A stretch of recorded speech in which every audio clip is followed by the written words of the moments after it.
Hello, I'm Aubrey Shepherd, and once again we're looking at some photos from Fayetteville, Arkansas, and that is a caterpillar. Looks like something from outer space, maybe if you've never seen one, but it's a one that likes cherry trees, and it's a moth. That caterpillar becomes a moth. The moth lives a very short time, but the caterpillar lives for months and months, and then overwinters, and so you might find those caterpillars in a cherry tree or many other trees. Look up online, find out what all the various plants are that very abundant caterpillar, which you don't see much. The reason I could see that one, it's on a cherry limb that was broken down by the ice storm, but never completely died and still has foliage, and it's right down there where I can photograph it. And that's a reason I thought a lot of people were foolish to cut off all the so-called hangers.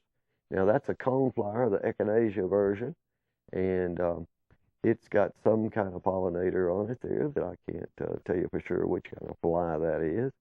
But before long, we're going to have an entomologist on the show with us to identify more of these and talk about bumblebees and such as an expert. That's what I need to help me. This is a tiny thing that grows in the woodland, and you can see I struggle to get close-ups of the flowers. It's a wood sage, but it's actually one of a couple of different species that are called wood sage. This is a native, and it's let's see, I believe it's in the family of well, let's go on. This is unusual in my experience, designed dragonfly. More black on those wings down there on the low part. And see the yellow spots on the main body. And of course, see-through wings, like they all have.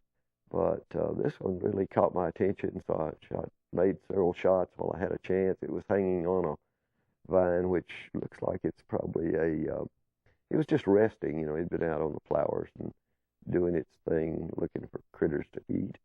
And that's on a greenbrier vine, I believe, what it's actually holding on to there. That's inside World Peace Wetland Prairie. Some of the other pictures we're looking at will be from Pinnacle Wet Prairie. That's on World Peace Wetland Prairie. That's another type of wasp, and it was headed for that plant there, which is also an important native. And heck, that may be the same kind of chartreuse bee or flower fly that I showed you a while ago. Okay, that's a native sunflower out on Pinnacle Prairie. You can see the plant in the background way over there. And these grow abundantly, and most of them have not, because it's been so dry, most of them have not bloomed yet. So if it'll start raining, we're going to have a great bloom of more sunflowers out there. In some places they've done quite well already. And down on the eastern side next to World Peace Wetland Prairie, you find more of them than you do up there near the factory. And there's a skipper moth, or the tiny butterfly, not a skipper moth. And I have no idea what that insect is there, but it was a beauty that's sort of rare in my experience also, so that's why it's on there. This is the seed pod of the Asclepias viridis spider milkweed.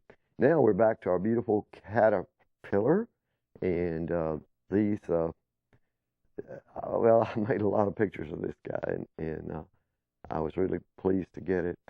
The National Cemetery, the property next door to the National Cemetery, is up for rezoning at an upcoming city council member meeting in July. And if you want to express an opinion on that, then please attend that meeting. And I hope there'll be a few more veterans there, maybe not as much as 2 years ago when we went through something like this. But it's important to let the city council know how you feel about that, what could be built next to the National Cemetery, the National Shrine. Until next time, Mr. Officer is asking you to do your part to help keep the water clean, the air pure, and the woods green.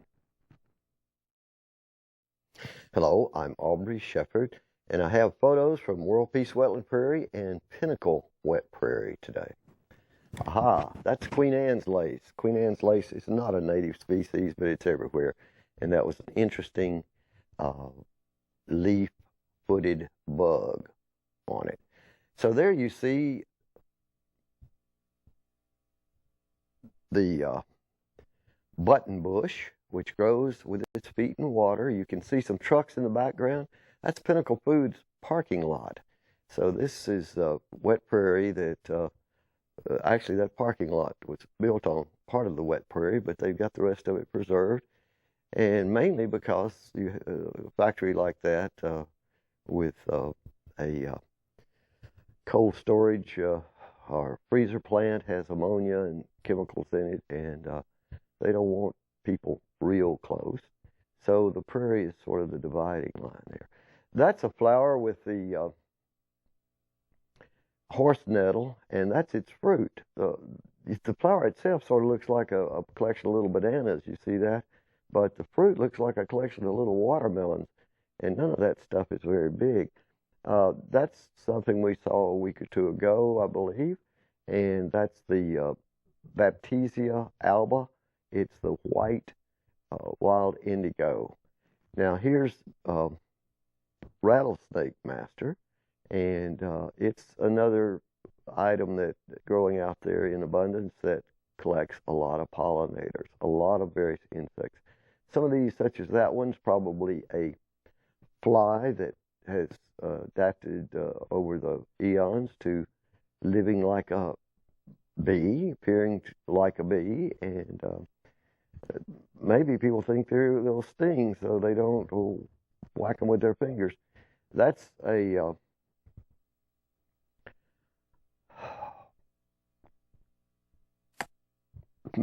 last week I couldn't say it either.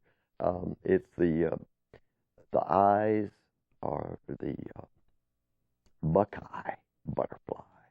And you see, I'm trying to catch more than one insect per flower. So here you've got two different things that appear likely to be flies, and there's something underneath you can't see very well. This is clearly a wasp, and wasps don't all sting, and they do different jobs out there on the flowers. Some of them are actually eating smaller insects. They're predatory.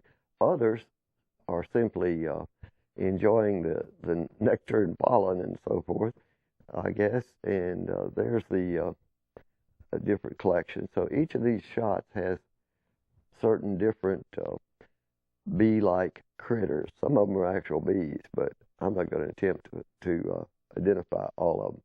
That one's a wasp. Notice it's got a very narrow midsection, and it's unusual. It doesn't appear to have a stinger, and there's a different angle on it. I was holding it in my hand. I touch these guys by accident a lot of times when I'm holding them. The wind blows on Pinnacle Prairie so much. World Peace Wetland Prairie, it's not as bad because you've got a thicket there. There are two different species of wasp on this one rattlesnake master flower, competing for it, but not fighting over it. They come and go a lot. They flit around.